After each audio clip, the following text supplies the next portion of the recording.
Today we're going to be reviewing a true one-of-a-kind race car that unfortunately never got the opportunity to prove its worth on the track.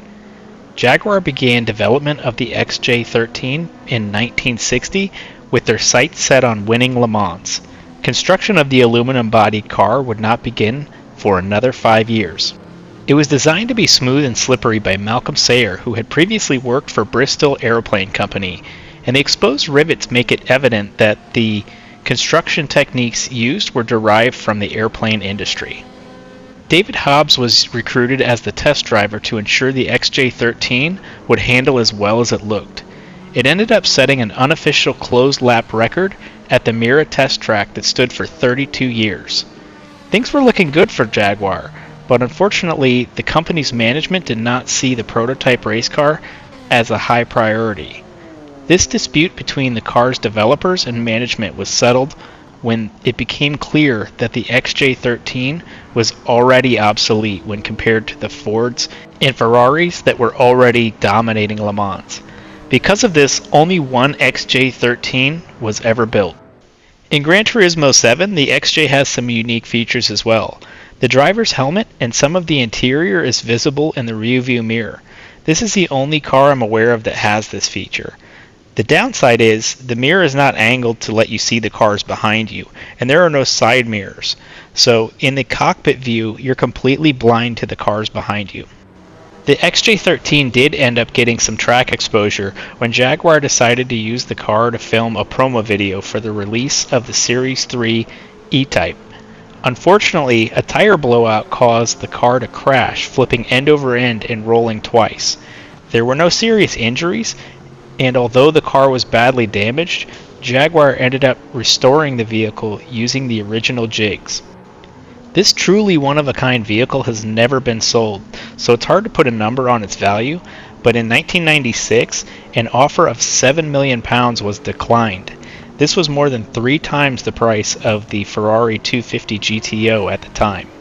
Let's go ahead and see how it handles our lap on the expressway.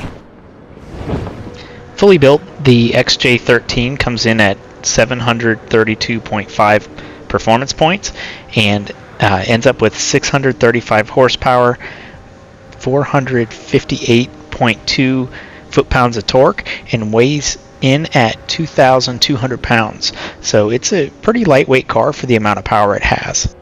It handles extremely well and feels very well balanced with a little bit extra weight towards the back, which helps the car stay planted in the corners. It does have a slight tendency to push if you're really pushing on the car, but that's better with a mid-engine car because it keeps you from getting that pendulum effect and getting out of hand where you end up losing control of the car. To run the endurance race at Le Mans, you need to get the performance points under 700. To do that, I recommend putting in the fully adjustable manual transmission because that'll allow you to use the clutch if you do have the stick with your setup. The car treats the tires pretty well and only wore about 10% off the front and the rear. For the fuel, we were getting around 4 laps, so that's going to be your limiting factor when you're racing this car. If you are endurance racing this car, you'll want to switch to Fuel Map 6 pretty quickly to get the most out of it, and you'll still have plenty of power to get around the competition. This car is great to drive and makes you feel really confident, and it's plenty fast. The biggest drawback this thing has is just that it doesn't really have any functional mirrors. There are no mirrors on the outside of the body, and the middle mirror, like we discussed earlier, doesn't show the cars behind you, just the way it's positioned.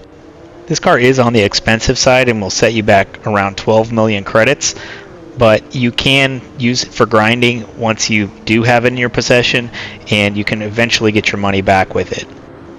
As you get better with grinding, this is a great car to pick up.